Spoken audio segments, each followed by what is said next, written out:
Hello everybody, my name is Ahmed Mirza. I'm a nurse practitioner, and today I would like to talk about the COVID-19 vaccine that just recently came out this week by Pfizer.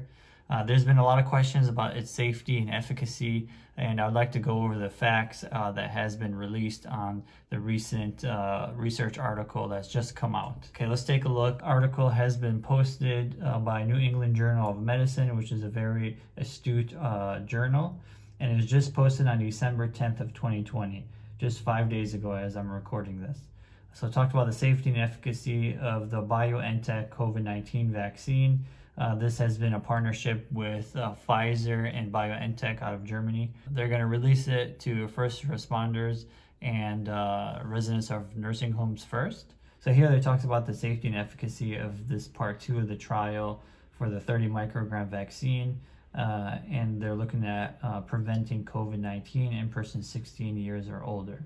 So they assess the safety and efficacy of 2 microgram doses of the vaccine administered intramuscularly 21 days apart and compared it to a placebo. So adults 16 years of age or older who were healthy or had stable chronic medical conditions. Key exclusion criteria included medical history of COVID-19, treatment with immunosuppressive therapy, and diagnosis with an immunocompromising condition. So this is important to note. Pfizer was responsible for the design and the conduction of the trial, data collection, data analysis, data interpretation, and writing of the manuscript. BioNTech, which originally came up with the vaccine, was the sponsor of the trial, manufactured the vaccine clinical trial material, and contributed to the interpretation of the data and the writing of the manuscripts. So the trial procedures were that they took participants, randomly assigned them to a 1-to-1 ratio of receiving the vaccine or a saline placebo.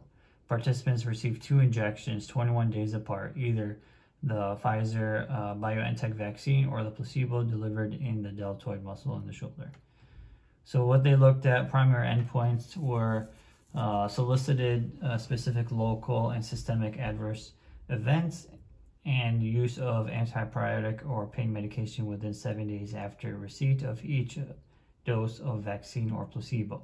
And they used an electronic diary to collect all the data. So efficacy, the first primary endpoint was the efficacy of BioNTech against confirmed COVID-19 with onset at least 7 days after the second dose in participants who had been without serologic or viral evidence of COVID-19 up to 7 days after the second dose.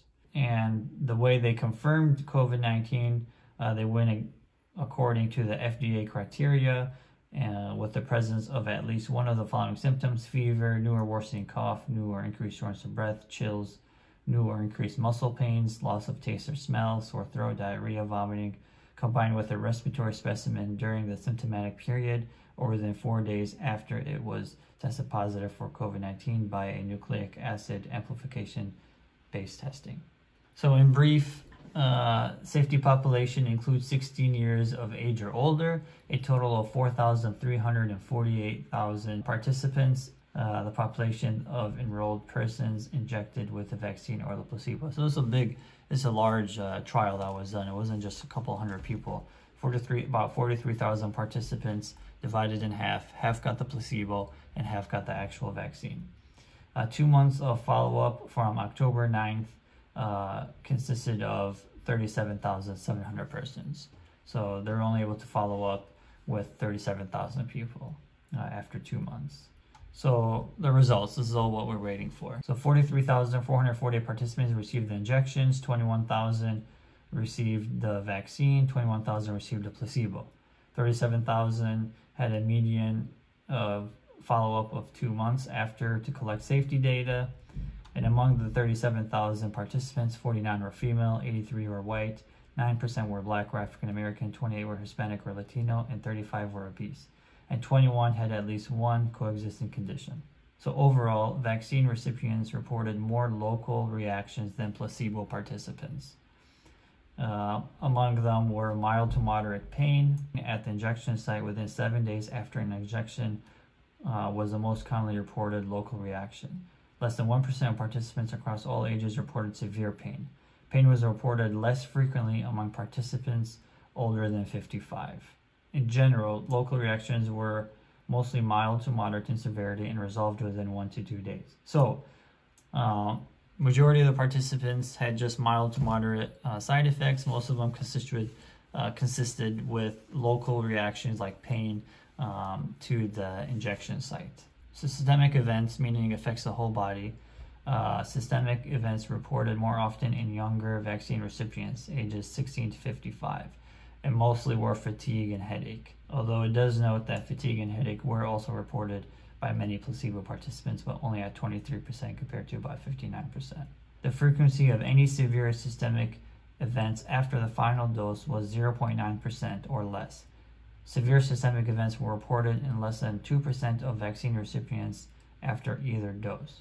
So a small percentage. Of those were fever greater than 38 degrees Celsius, reported after a second dose by 16% of younger vaccine recipients and by 11% of older recipients. Okay, adverse events. More of the vaccine recipients than placebo recipients reported adverse events, 27% compared to 12%.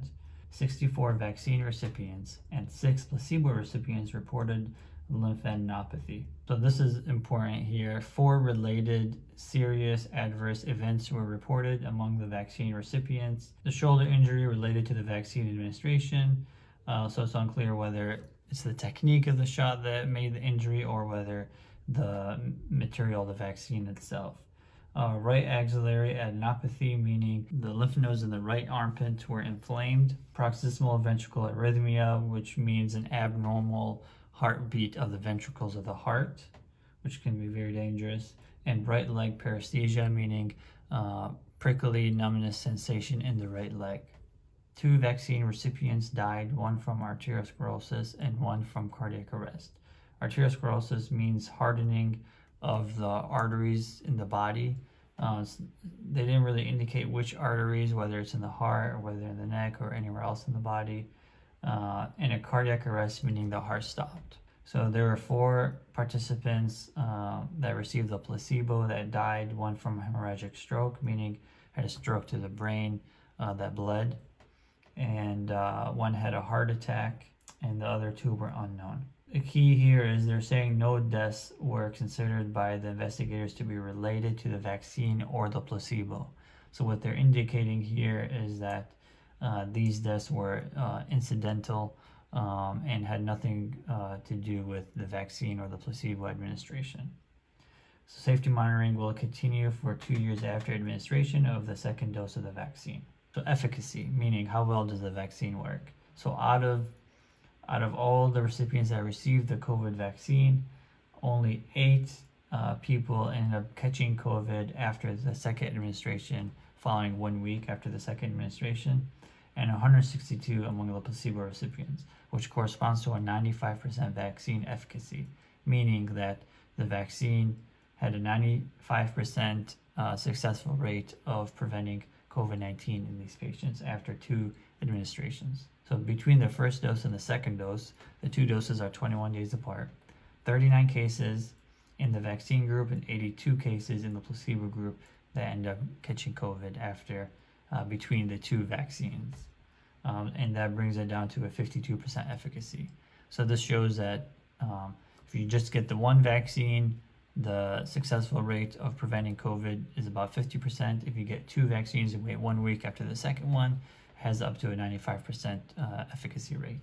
So they're saying that the vaccines reach full efficacy against disease within an onset of at least 7 days after 2 doses. Out of the 10 cases of severe COVID-19 that were observed in the study after the first dose, only 1 of them occurred in the vaccine group. The reactogenicity, which is common symptoms that you get after most vaccines, including like body aches and chills, they were generally mild or moderate, and reaction were less common and milder in older adults than in younger adults. Systemic reactogenicity was more common and severe after the second dose than the first dose. Severe fatigue was observed in approximately 4% of vaccine recipients. Overall, reactogenicity events were transient and resolved within a couple days after onset. Lymphadenopathy, which generally resolved within 10 days, is likely to have resulted from a robust vaccine-elicited immune response, So the pitfalls of this study: the data does not address whether vaccines prevent asymptomatic infections. The report does not address the prevention of COVID-19 in other populations, such as young adolescents. So they didn't test any participants younger than 16 years of age, children, and pregnant women. And a lot of people are worried that this vaccine may have been rushed. So this is a nice statement here. The development of the vaccine was initiated on January 10th of 2020, when the virus genetic sequence was released by the Chinese Center of Disease Control and Prevention and disseminated globally by the Global Initiative on Sharing All Influenza Data Initiative. This rigorous demonstration of safety and efficacy less than 11 months later provides a practical demonstration that RNA-based vaccines, which require only viral genetic sequence information to initiate development, are a major new tool to combat pandemic and other infection disease outbreaks. So this was just an overview of all the facts. I hope you got a good understanding and based on this and other information you have out there, you can make a safe decision whether or not you want the vaccine or not. I'm not trying to influence whether people should get it or should not get it. I'm strictly just showing you the facts of the study that was given to us just 5 days ago, so you can make an educated decision yourself. I have seen a lot of misinformation out there, so I wanted to post this video to provide just straight up facts of what we're dealing with in regards to the Pfizer vaccine. Please give this video a big thumbs up and subscribe for more content in the future. Thank you.